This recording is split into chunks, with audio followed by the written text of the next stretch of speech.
Primeira aos Coríntios, capítulo 15.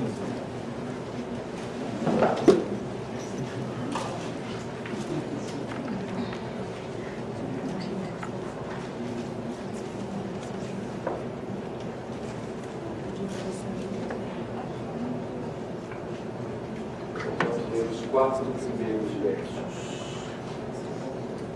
Diz assim a palavra do Senhor: Irmãos, venho lembrar-vos do Evangelho que vos anunciei, o qual recebestes, e no qual ainda perseverais. Por ele também sois salvos, se retiverdes a palavra, tal como vou-la preguei, a menos que tenhais crido em vão. Antes de tudo, vos entreguei, e que também recebi, Cristo morreu pelos nossos pecados, segundo as Escrituras, e que foi sepultado e ressuscitou ao terceiro dia, segundo as Escrituras. Vamos orar. Pai, nós agora estamos diante da Tua Santa Palavra. Nós cremos pelo Teu testemunho, foi inspirada pelo Teu Espírito. Espírito esse, ó Deus, que continua ativo e abençoando o Teu povo, iluminando olhos e corações, para que nós possamos olhar mais uma vez para essa palavra e entendê-la. E essa é a nossa oração agora, que o Senhor nos faça compreender a verdade da história, os fatos, a obra de Cristo e as suas implicações sobre a nossa vida, sobre a vida do mundo no qual nós vivemos e sobre o futuro que nos aguarda e nos espera. É a oração que faz o Teu povo, é a oração que faz a Tua igreja. Que as palavras dos meus lábios e o meditar do meu coração sejam agradáveis na Tua presença, Senhor meu, rocha minha, Redentor meu. Amém. Amém. Como eu disse no começo, é bem provável que você já tenha percebido que nós estamos em plena época de Páscoa. Mas é interessante, ou são interessantes, as ênfases que nós ouvimos sobre a Páscoa.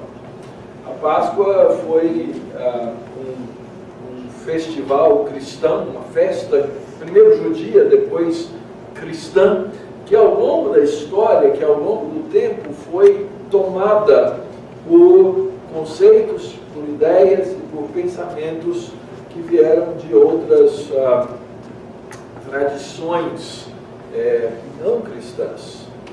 A gente sabe que estão associadas a essa época, a esse período, o infame coelhinho da Páscoa.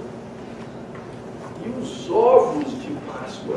Eu fico sempre me perguntando o que o coelho tem a ver com ovos. É uma pergunta boa. Já viu algum coelho com ovo? Eu nunca vi. Mas são duas tradições que vieram de diferentes origens. Uma delas, o ovo, que significa fertilidade, e que era usado em algumas regiões lá da Ucrânia, especialmente. Eles desejavam saúde, vida, etc., e pintavam ovos de galinha mesmo, à mão, e presenteavam as pessoas com aqueles ovos. Depois, mais adiante, os franceses resolveram fazer ovo de chocolate. Então, agora acrescenta-se um elemento, né? Além do ovo, agora o ovo é de chocolate. É um negócio tremendo. E acrescentou-se, ajuntou-se isso, a ideia do coelho, também como um sinal de fertilidade. E aí, esses festivais pagãos que passaram a dominar a cena da nossa cultura. E aí, quem é que resiste comprar um ovo de Páscoa, não é verdade? Não tenho nada contra. O meu único problema é o preço. Ontem à tarde eu fui passar no supermercado para comprar algumas coisas e eu olhei. Um ovinho de 200 gramas custa R$20. A barrinha custa R$1,50, com os mesmos 200 gramas. Né? É óbvio que vira um comércio tremendo em cima disso. E nossa celebração, ou nossas celebrações, ou nossa lembrança, ela certamente precisa ficar dissociada desses elementos que tomaram conta da nossa cultura. No culto cristão bíblico, nós temos uma grande ênfase que deve ser dada ao sacrifício de Cristo, à sua morte, e sempre acompanhado da celebração da ressurreição de Cristo, que é a nossa esperança. Então nós precisamos ter nossos olhos focados na lembrança simples daquilo que é o Evangelho. E o apóstolo Paulo, escrevendo a esses crentes da igreja de Corinto, ele vai trabalhar com eles diversos temas, diversas necessidades que aquela igreja tinha. Aliás, eis aí uma igreja para a qual eu não me candidataria ao pastorado. Pensa numa igreja cheia de problemas, mas muitos problemas e sérios problemas. Eram aqueles que existiam ali na igreja de Corinto. Primeiro, naquela igreja havia partidos espirituais. Então tinha o pessoal que sentava do lado esquerdo e o pessoal que sentava do lado direito. E eles se dividiram em dois partidos e eles não se ajuntavam. Aliás, segundo a descrição do apóstolo Paulo, eram 4 partidos que havia ali na igreja. E isso já devia servir para nós, irmãos, como um grande alerta. Na igreja não deve existir nós e eles. Na igreja somos nós, o povo de Deus, a igreja de Jesus Cristo, aqueles que juntos amam ao Senhor e proclamam a verdade do Senhor. Havia partidos, havia divisões, havia dificuldades na igreja com irmãos levando outros às barras do tribunal. Havia casos na corte civil, havia disputas litúrgicas. E hoje a gente vai começar uma aqui na Barra Funda. E agora, a ceia tem que ser antes do sermão ou depois do sermão? Não é? Tem gente que pode entrar para essa divisão, né? Como se isso fosse alguma coisa que tivesse escrito na Bíblia. Mas como a gente está sempre acostumado a alguma coisa, né? A Raquel falou ali, pastor, ineditismo, né? A ceia foi antes do sermão, porque a vida inteira você está acostumado com a ceia o quê? Depois do sermão e agora? Esse pastor deve ser o quê? Um herege, não é? Fala a verdade. Aliás, é interessante, porque existem igrejas que são divisão, fruto de vários elementos relacionados à ceia, mas especificamente um chamado, a divisão da igreja do chamado cálice comum. Ainda existem igrejas, eu e a Denise já tivemos nessa situação algumas vezes, igrejas que ao invés de distribuir os copinhos individuais, tem um cálice grande e todo mundo bebe do mesmo cálice. Estou vendo os olhos arregalados, né? Assim, imagina, né? Mas a igreja já se dividiu em cima desse tema. Divisões litúrgicas. As pessoas estavam mais preocupadas com a forma, necessariamente, do que com a verdade. Aliás, havia divisão em torno da própria ceia do Senhor. No capítulo 11, 12, você vai ver o apóstolo Paulo descrevendo, eles eram egoístas. E dividiram-se em torno da própria ceia do Senhor, dividiram-se com relação à discriminação social, dividiram-se com relação aos dons espirituais e as suas manifestações, e com relação ao culto propriamente dito. Tudo isso eram os problemas que o pastor tinha que tratar e resolver dentro daquela igreja. Eu costumo dizer que é melhor a gente resolver antes que eles apareçam. Né? Somos uma igreja nova, pequena, e nós precisamos olhar e focar e concentrar os nossos olhos e coração na Escritura, para que esses problemas não surjam entre nós.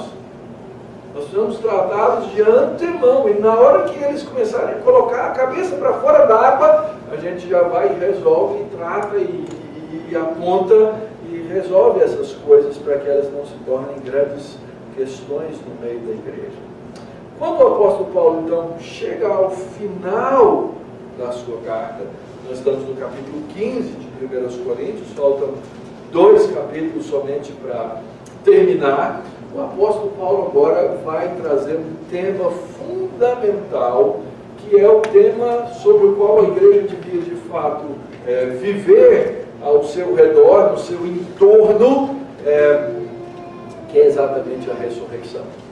Então, todo o capítulo 15 de 1 Coríntios trata do tema da ressurreição, da sua importância de entendermos e de como a igreja, se não entender o tema da ressurreição, ela deixa de ser igreja. E por isso o apóstolo Paulo então começa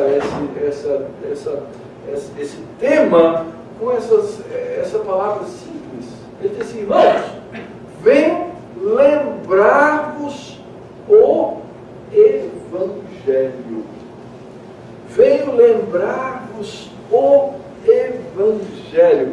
O apóstolo Paulo, ele vem lembrar o que é a essência da nossa vida cristã. É interessante que o apóstolo Paulo, ele não diz: olha, eu venho lembrar vocês a respeito do Evangelho, eu venho lembrar vocês sobre o Evangelho, mas ele vem lembrar o Evangelho, a essência dessa obra e, consequentemente, a essência dessa mensagem.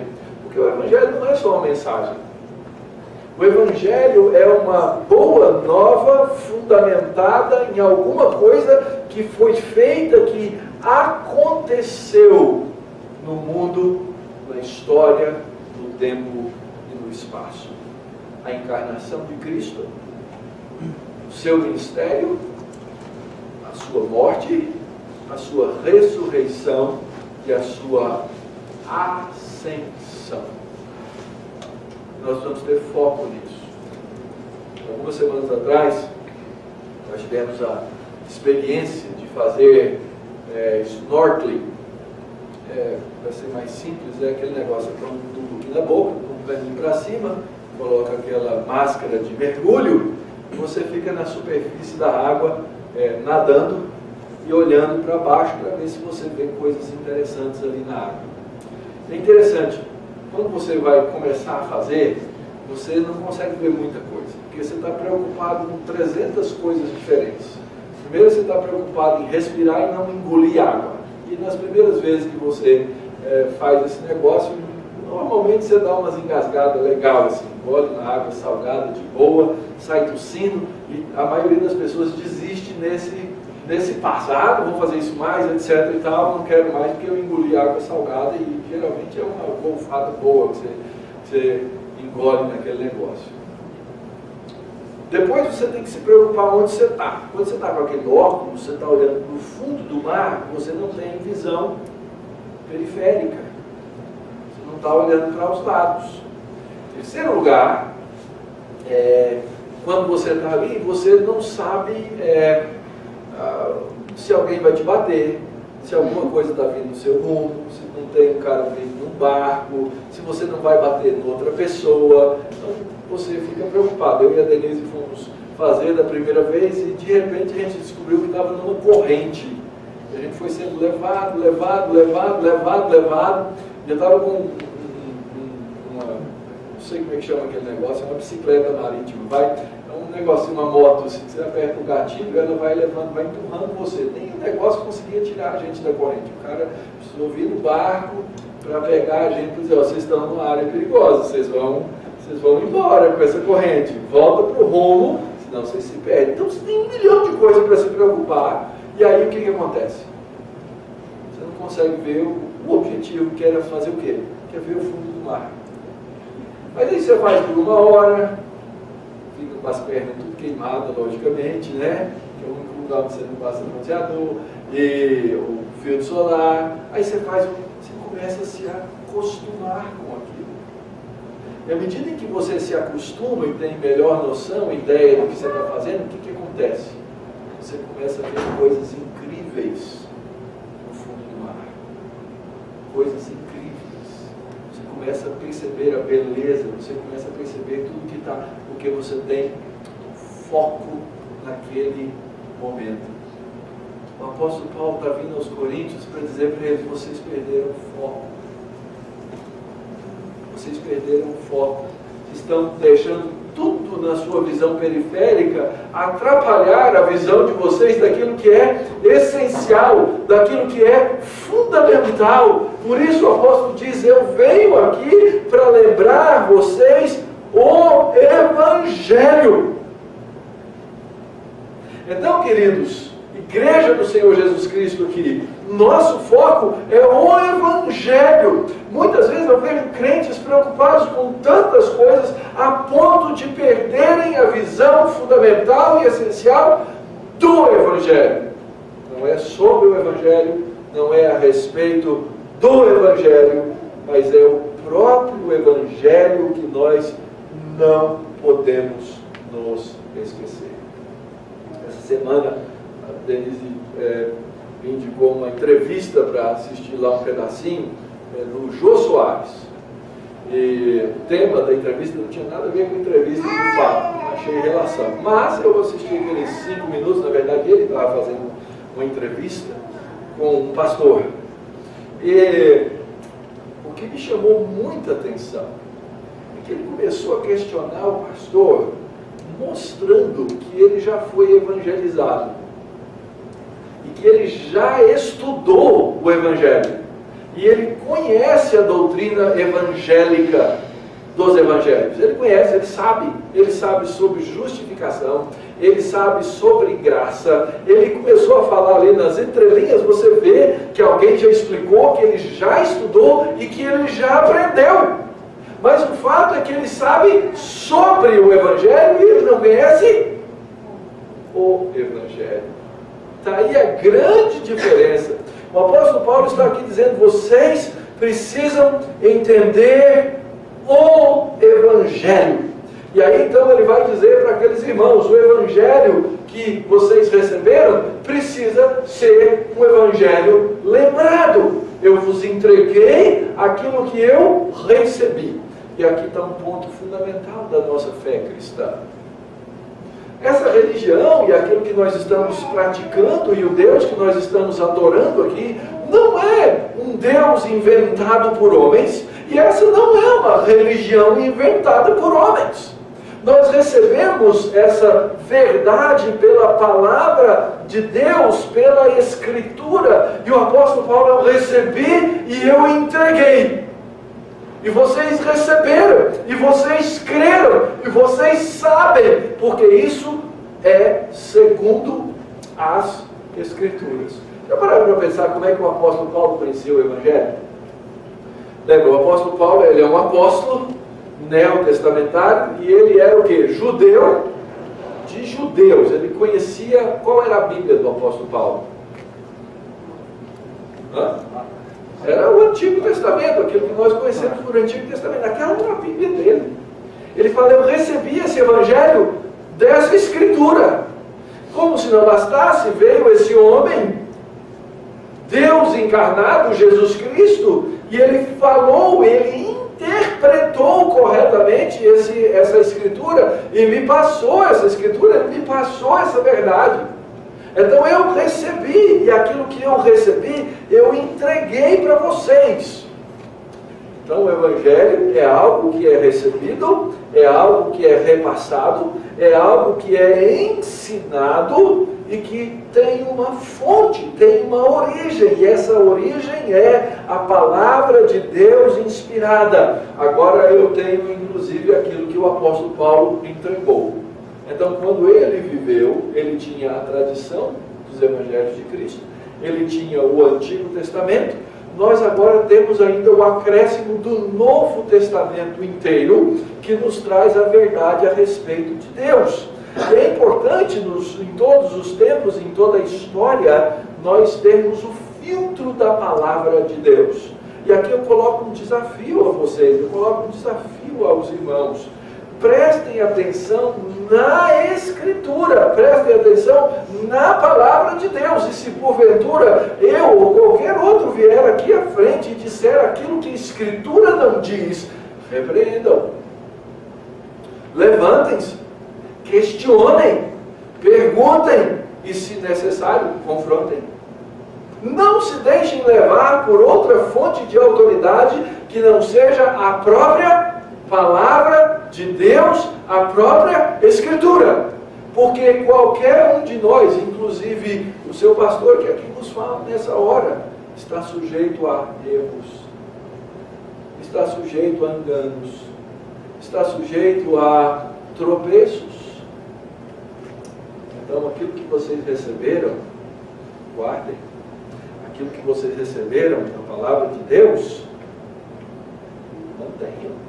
Não sejam tolos, sejam sábios. E o apóstolo Paulo, então, ele nos mostra que aqueles irmãos, eles receberam um evangelho que foi anunciado e que foi pregado. O apóstolo usa esses verbos aí. O evangelho que vos anunciei. E esse evangelho que foi por ele pregado, ele também foi pelos irmãos recebido. Eles receberam esse evangelho, eles acolheram esse evangelho, eles retiveram o evangelho, eles perseveraram neste evangelho. E esse evangelho precisa ser o quê? Lembrado.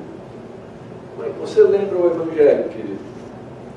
Primeira coisa que você faz, você vai à igreja e ouve a pregação do evangelho. Aqui fica uma coisa importante para você. Se você vai a uma igreja na qual não se prega o evangelho, é provável que você esteja no lugar errado. Qualquer lugar que se diz cristão de fato, de verdade, a primeira coisa que deve ser pregada, como é? O evangelho. O evangelho puro e simples.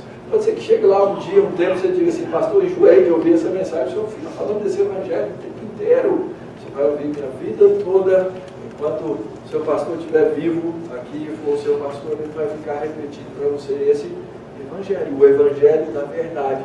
Esse que você recebeu, que você absorveu, que você reteve e no qual agora você deve perseverar. E nós temos que tomar cuidado com os perigos. No mundo em que nós vivemos, existem muitos perigos em torno do evangelho.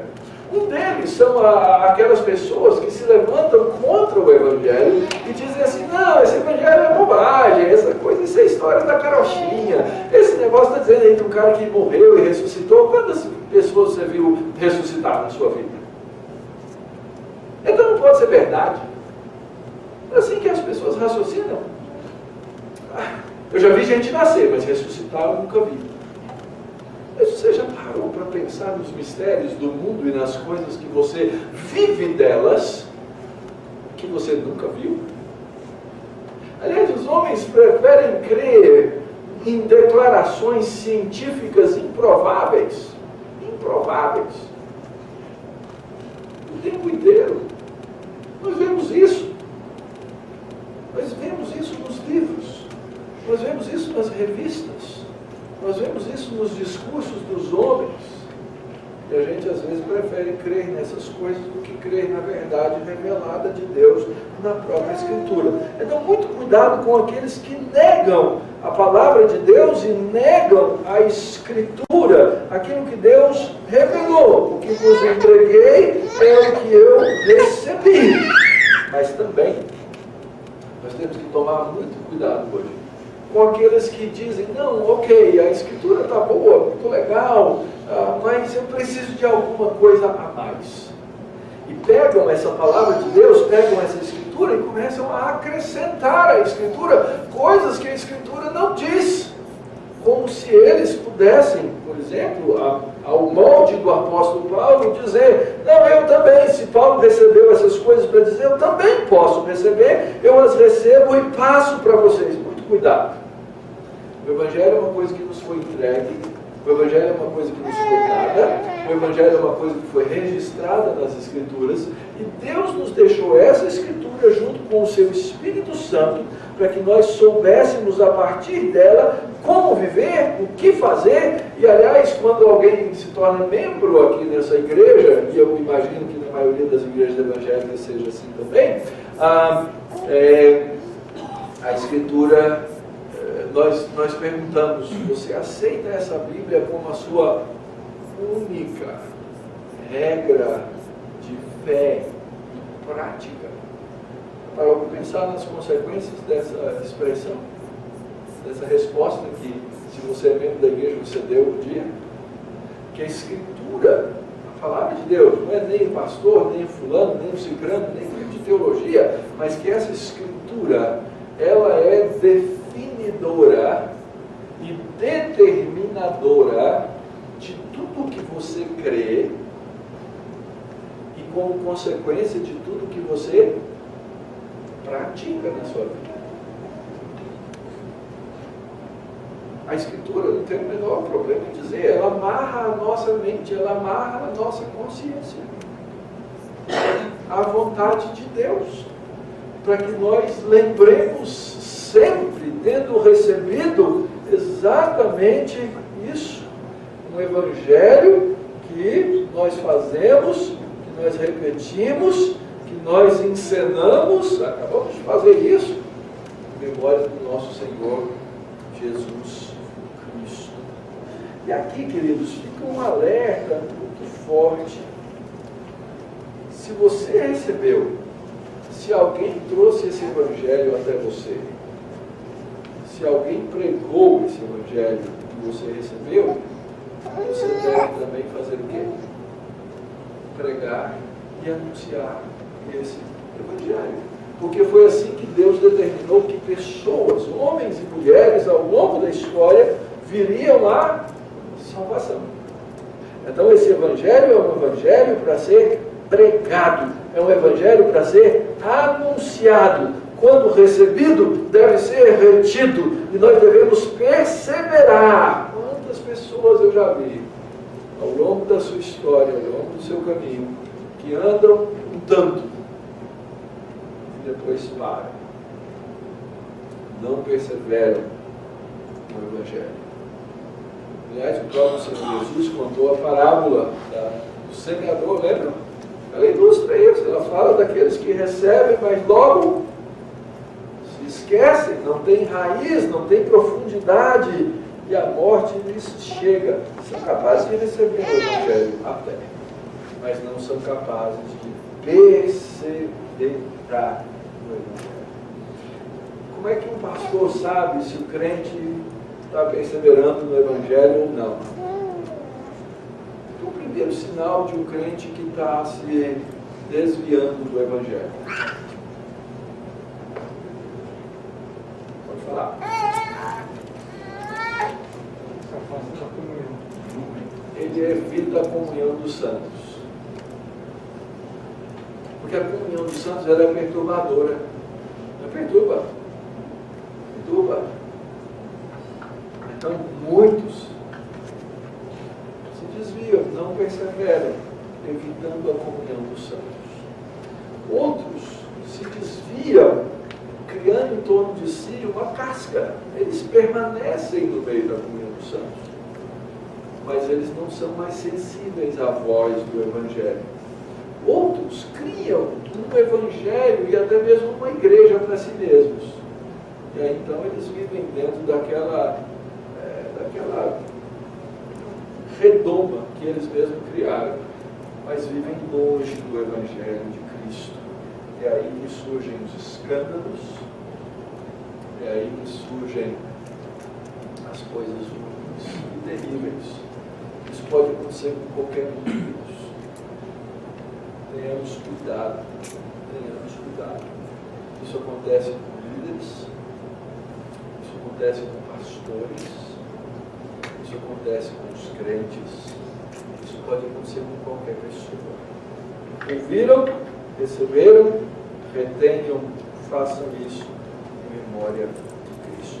Qual é então a essência desse Evangelho? O apóstolo Paulo vai resumir em poucas palavras nesses versos. A primeira coisa, ele diz que Cristo morreu pelos nossos pecados. Nós precisamos entender o que significa essa expressão, que Cristo morreu pelos nossos pecados e foi sepultado. Essa é a ênfase das Escrituras. E nós temos que entender o significado dessa morte de Cristo. O que ela representa vida na história e que impacto que ela tem sobre a nossa vida. Primeira coisa, nós temos que entender que essa é uma obra trinitária. Deus Pai, Deus Filho e Deus Espírito Santo estiveram envolvidos em pintar essa história para que nós a entendêssemos de maneira plena. Primeira coisa, a gente aprende, por exemplo, na Escritura, que é o pai que envia o filho para morrer. O pai envia o filho para morrer. Isso está claro em vários textos. Aliás, nós lemos isso lá em Isaías capítulo 53. Agradou a Deus, ao Senhor, Jeová, fazer morrer. Foi Deus quem disse ao filho: filho, para salvar esse povo, eu preciso que alguém morra no lugar deles. Em Romanos capítulo 8, verso 32, diz assim: aquele que não poupou o seu próprio filho, antes por todos nós o entregou, porventura não nos dará graciosamente com ele todas as coisas. Deus entrega o seu próprio filho para morrer no lugar de pecadores. Ele entregou Jesus para morrer no meu lugar, no seu lugar. Já leram aquela história lá no Antigo Testamento de Abrão? Depois de Abrão sofrer tanto, buscando um filho, dizendo: Deus, eu não tenho filho, o Senhor não me dá filhos, a minha mulher está velha, eu estou velho, nós somos estéreis. Deus fala: calma, Abraão, vou te dar um filho. E depois que ele já estava bem velho, Deus lhe dá um filho. Depois que aquele filho cresce, imagina a afeição, imagina o amor, imagina o carinho, imagina a relação. Deus vira para aquele pai, para Abraão, e fala assim: vai e sacrifica o teu filho. E essa história parece louca, não parece maluca? Afinal de contas, que sentido faz que isso aconteça? Mas isso acontece e Deus não estava pedindo que Abraão fizesse nada que ele mesmo não estivesse disposto a fazer. E quando Abraão vai para fazer aquele sacrifício, a Escritura é muito clara em dizer o quê? Ele disse: meu filho, Deus vai prover o sacrifício. O autor de Hebreus diz que ele confiava na mão de Deus, que ele acreditava na ressurreição dos mortos, e que ele podia fazer com tranquilidade, porque Deus haveria de prover. O pai envia o filho para morrer, mas a Escritura também nos ensina que o filho se entrega para morrer. João capítulo 15, versículo 13 diz assim: ninguém tem maior amor do que esse, de dar a alguém a própria vida em favor dos seus amigos. É isso que Deus faz, é isso que Cristo faz. Ele vai, ele pega, ele se voluntaria. Então, não me tenham por herege, mas há um diálogo intratrinitário, não está na Bíblia, mas a gente até pode imaginar. O pai diz para o filho: filho, eu vou entregar você para o sacrifício, para salvar um povo para mim. E o filho vira-se para o pai e diz: pai, eu sou voluntário para fazer isso. Eu entrego a minha vida por esses que são do Senhor, que o Senhor quer.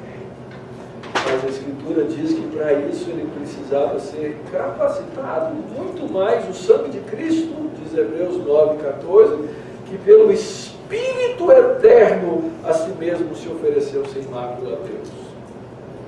Então o Espírito Santo entra nessa história e ele é aquele que conduz essas coisas todas para a consecução, para a morte e para a ressurreição de Cristo. E sabe para que Cristo se entregou, meu querido?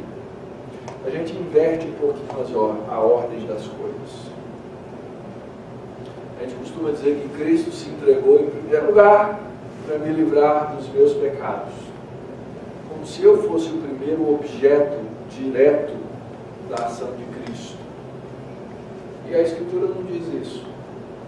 Essa é uma consequência secundária. Sabe para que Cristo se entregou? Cristo se entregou para receber a ira de Deus, do Deus Pai. Por causa dos pecados dos homens. Então, a primeira coisa, Cristo recebe a ira de Deus. Lembra que Cristo chegou a perguntar para o Pai, lá no Getsemane. Ele falou assim: Pai, é possível afastar de mim esse cálice?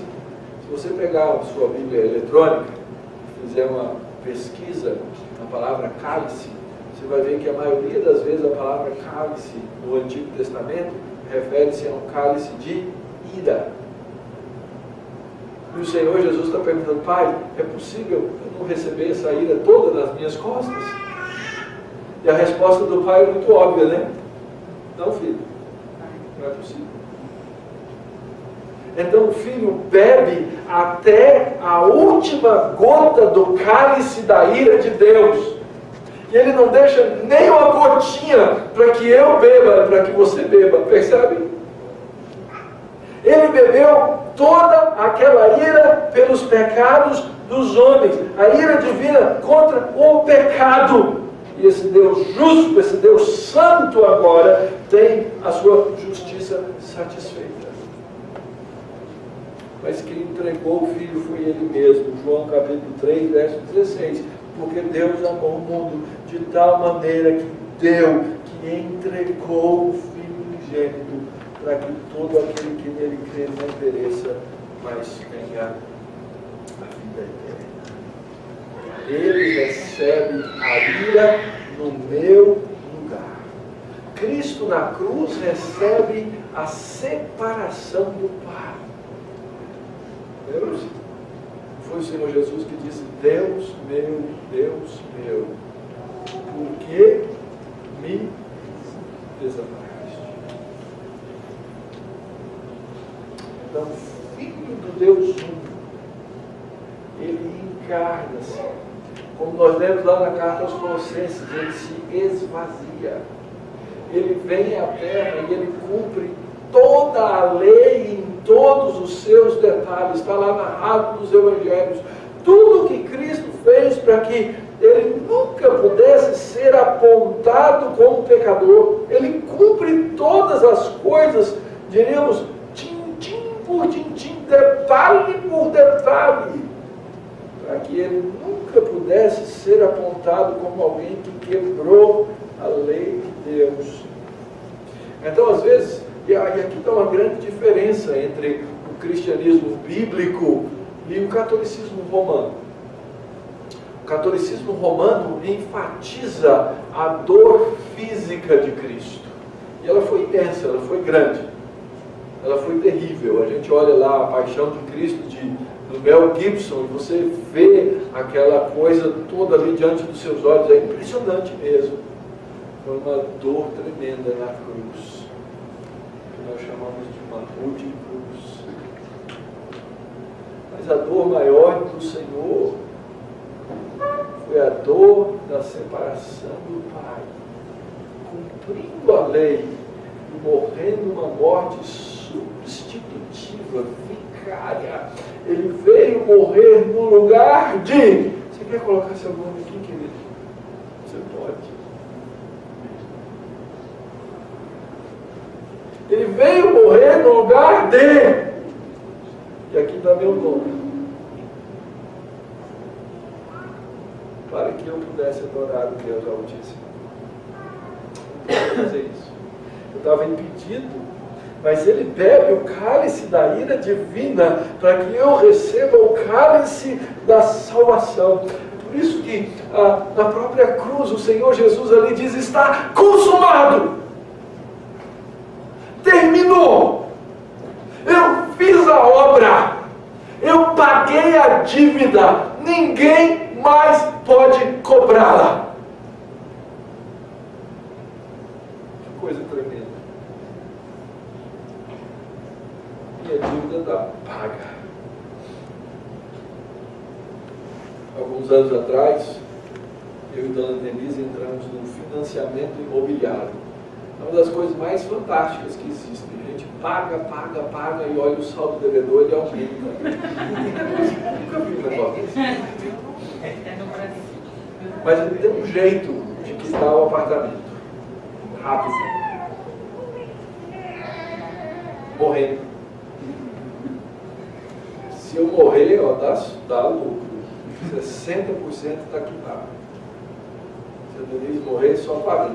Então vale mais, querido, tá vendo? Essa dívida, ela só pode ser paga se alguém vier. Eu não tenho dinheiro, alguém tem que vir e me dar o dinheiro e falar assim, ó, tá aqui, paga. O outro jeito de pagar é como?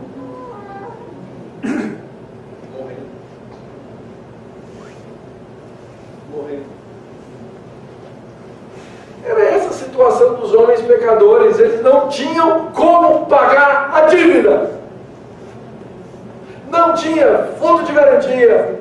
Não tinha poupança. Não tinha como pagar aquela dívida. Mas veio alguém de fora e pagou. Porque o único jeito de pagar aquela dívida era eu morrendo ou alguém morrendo no meu lugar.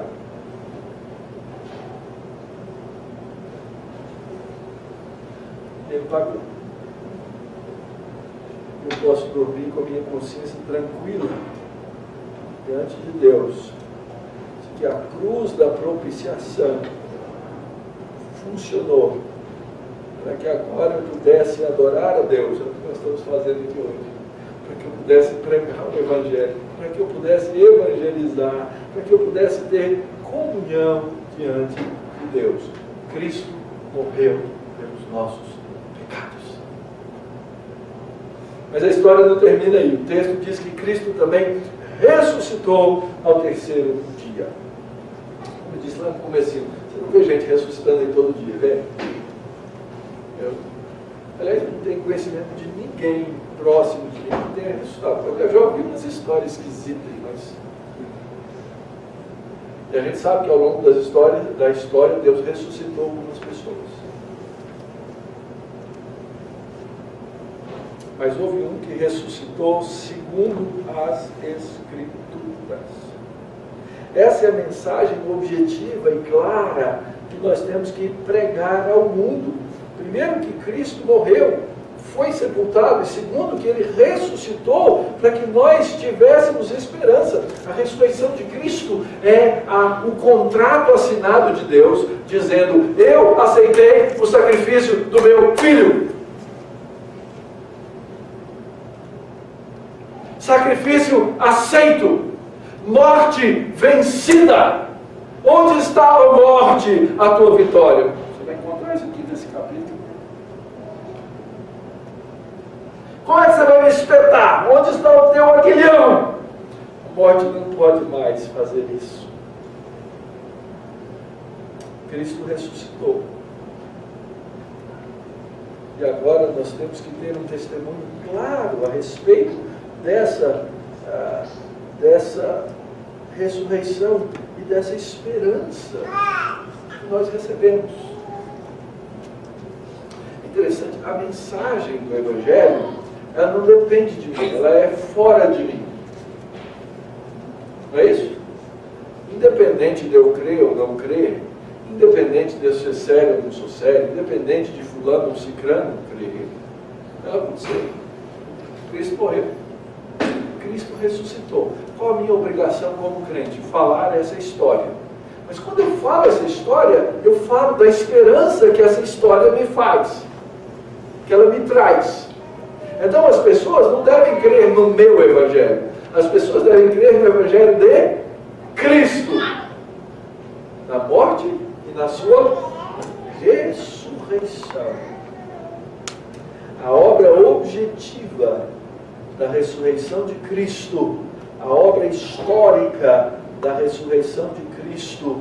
E o apóstolo Paulo vai dizer assim, e olha, eu vou dizer uma coisa, se Cristo não ressuscitou, vã é a nossa fé, e vã é a nossa pregação. Qual era o problema que Paulo estava resolvendo aqui? Apareceu um grupo, e era uma tradição dentro do próprio judaísmo, inclusive mais outros grupos, que diziam, esse negócio de ressuscitar não existe. E o apóstolo Paulo fala assim, olha gente, se ressurreição não existe, nós temos um problema. E aí então o apóstolo começa a dar uma série de evidências. Ele fala assim, primeiro, eu cheguei aqui, fui a Corinto, preguei o Evangelho, vocês creram. Vocês estão me dizendo que vocês creram numa mentira? Agora que apareceu outra pessoa que dizendo a ressurreição não acontece, então vocês creram, viveram essas coisas. Então, os próprios coríntios ouviram e creram. Mas não é só isso, o apóstolo Paulo aponta para o testemunho das Escrituras. Ele diz, olha, a Escritura fala a respeito da morte e ressurreição de Cristo. É isso que ele vai dizer no verso 3. Entreguei o que eu recebi, que Cristo morreu pelos nossos pecados, segundo as Escrituras. E que ele foi sepultado e ressuscitou ao terceiro dia, segundo as Escrituras. Isso está escrito na Escritura do Antigo Testamento. Ele morreu e ele ressuscitou. Depois, nos versos 5 a 7, ele passa a falar do testemunho ocular. Olha só, verso 5 ele diz assim: e apareceu a Cefas, que é Pedro, e depois ele apareceu aos 12. A palavra aparecer aí é a palavra ophton, que significa ver com os olhos. Eles viram com os olhos esse Cristo que apareceu para eles. Mas não apareceu só para Cefas, e depois apareceu aos 12 discípulos. Verso 6 diz assim: depois ele foi visto por mais de 500 irmãos de uma só vez, dos quais a maioria sobrevive até hoje. Sabe o que o apóstolo Paulo está querendo dizer? O seguinte: eu posso te passar a lista, você vai lá na casa deles e pergunta. É isso. Você vai lá e pergunta se ele apareceu ou não. Se eles confirmarem, deve ser verdade. Depois, verso 7, ele também foi visto por Tiago. E depois ele foi visto pelos apóstolos. E depois foi visto por mim, o apóstolo abortivo, essa palavra, como um nascido fora de tempo. Eu que sou menor dos apóstolos, ele apareceu. E no verso 11 ele vai falar: por isso essa é a mensagem. Quer que seja eu, sejam esses irmãos, nós pregamos. Vocês creram. Então você quer me dizer que até agora vocês creram numa bobagem? Ou até o momento vocês creram numa mentira? Porque isso traz várias consequências, isso traz vários problemas. Se Cristo não ressuscitou, e o apóstolo Paulo vai passar a usar esse argumento a partir daí, do verso 12 até o verso 19, ele está dizendo: gente, nós vivemos uma piada se Cristo não ressuscitou. Essa é a argumentação de Paulo. Tem gente dizendo que Cristo não ressuscitou. Então, primeira coisa, nós até agora fizemos um tremendo papel de palhaço aqui. É ou não é? Se Cristo não ressuscitou, o que nós fazemos aqui não tem absolutamente nenhum sentido. Não tem sentido. Aliás, é pior. Faz de mim e faz de você uma testemunha falsa, porque você estava cantando aqui agora há pouco que Cristo ressuscitou. Você é uma falsa testemunha. Pior do que isso, você acreditou que você estava livre dos seus pecados, mas você não está. Você continua debaixo da ira divina. Você continua morto. E se os mortos não ressuscitam, todos os crentes que já morreram, creram em vão, passaram a vida, foram mártires, foram martirizados, passaram por tudo, creram em vão, foram tudo parar no mesmo lugar. Por isso, se Cristo não ressuscitou, nós somos os mais infelizes dos homens. Sabe por quê? Porque aonde existe morte e não existe ressurreição, queridos, existe caos. A morte é o caos. Eu não sei se você já passou por situações de morte, mas a morte é definitiva. Ela é final. Ela é separação absoluta, se nós não cremos em ressurreição.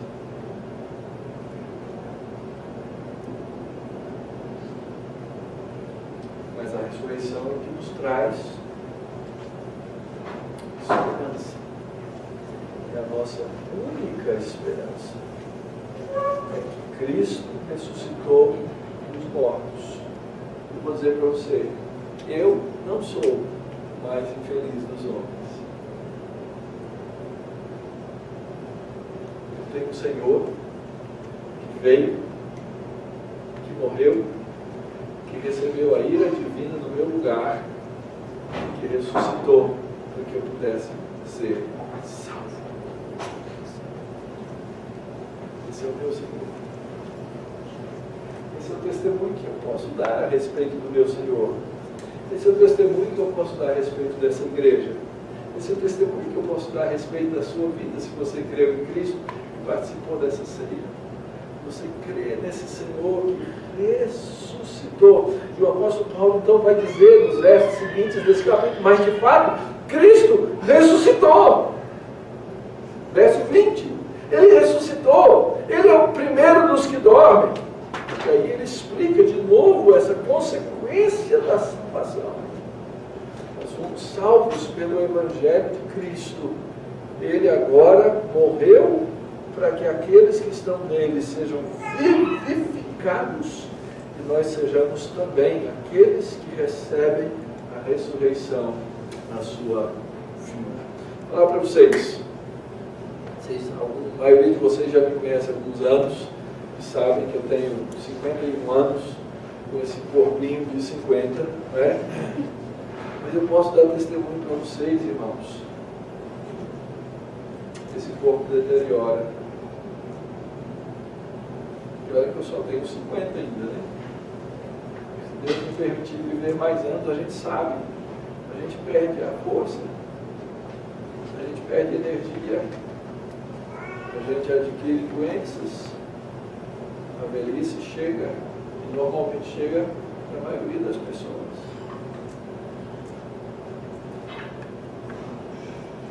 Eu tenho uma esperança que vai além desse corpo. A Escritura e esse capítulo da Bíblia me dizem com toda clareza que eu vou ter um corpo ressuscitado, e esse corpo ressuscitado, ele vai ser preparado, feito por Deus, para a eternidade. Negócio tremendo. Que negócio maravilhoso saber que eu vou ter esse corpo da ressurreição. Que o último inimigo que Cristo destrói, verso 26, é a morte. E que ele sujeita todas as coisas debaixo dos seus pés. E que um dia ele vai voltar para o Pai e ele vai dizer assim: Pai, fiz toda a obra que o Senhor mandou. Está aqui, esse é o teu reino, esses são os teus filhos. E o Pai vai dizer: é verdade, filho. Que obra maravilhosa o Senhor fez. E ele vai receber todos os seus filhos. Diante disso, queridos, o que é que nós temos que fazer? Primeira coisa, para pensar um pouquinho, qual é a fonte daquilo que você crê? Nós seres humanos, nós temos a tendência muito de crer em nós mesmos, não é verdade? Eu sou eu, sabe como é que é, né? Eu sou bom. Cai na real. Você não é bom. Você não é capaz de passar horas do seu dia sem pecar com a sua mente, sem desejar o mal. Você não é bom. Então não acredite na sua bondade, porque a fonte do que você crê, se for você mesmo, você vai crer em coisas ruins. Tem que existir uma outra fonte. E a fonte daquilo que eu creio é aquilo que foi revelado por Deus, na sua palavra, pelos seus, por aqueles que Deus fez registrá-la, inspirados pelo Espírito Santo. Então, irmãos, eu venho lembrar-vos esse Evangelho nessa manhã. Olhe para a fonte do que você crê, a respeito da vida, a respeito do mundo, a respeito de você mesmo.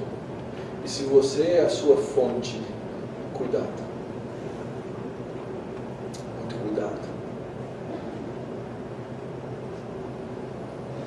Em segundo lugar, Deus criou e salvou para que nós pudéssemos ser um povo que celebra.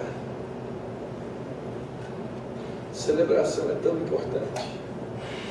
Celebração é essencial na nossa vida. Celebrar a Deus, celebrar a sua grandeza, celebrar a sua fidelidade, celebrar a sua bondade, celebrar a sua misericórdia.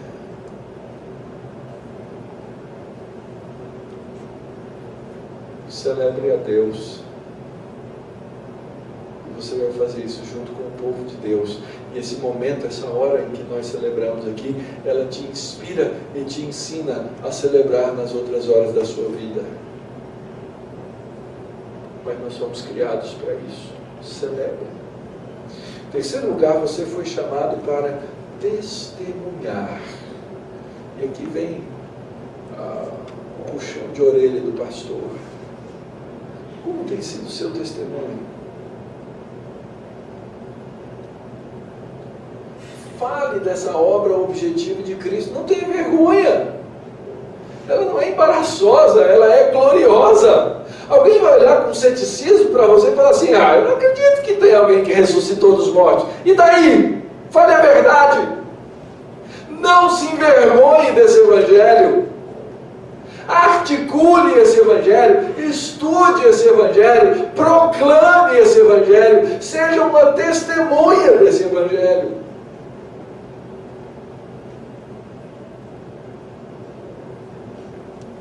Quarto, você foi chamado para pregar esperança. Nós vivemos num mundo de desespero, a começar pela maior causa do desespero do homem, que é a morte. E você tem uma mensagem para dar para as pessoas. Você pode dizer assim: olha, a morte não é o fim. Eu não sou controlado pelo caos da morte. Eu tenho uma esperança que vai além dela, porque você foi chamado para viver a esperança. Viver a esperança.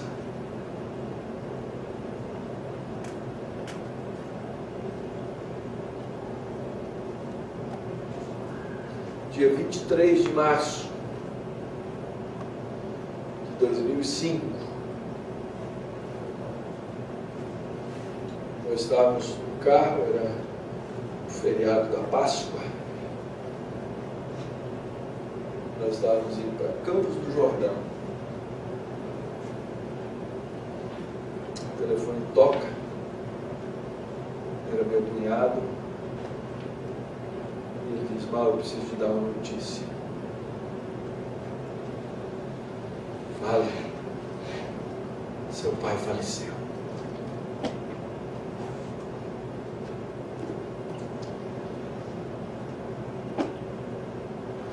Deus me deu um pai bom, amoroso, cuidadoso, tratou os filhos como filhinhos até o fim da vida.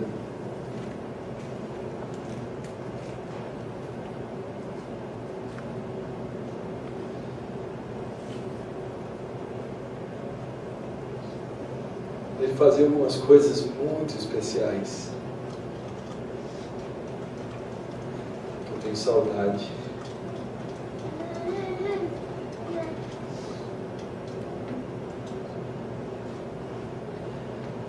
Mas é uma saudade boa. Não é uma saudade sem esperança. Uma saudade cheia de esperança. Nós fomos naquele dia, voltamos do caminho, pegamos um avião, fomos lá para Goiânia. Foi sepultado. Voltamos e naquele final de semana, que era exatamente dia 27, eu peguei esse sermão, cheio de esperança. Nós somos chamados para viver a esperança. nós temos esperança. Como Ele é bom, como Ele é justo. Minha pergunta final é: qual é a sua esperança?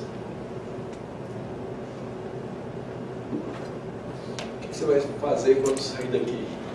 O que é que você vai viver? O que é que você vai proclamar?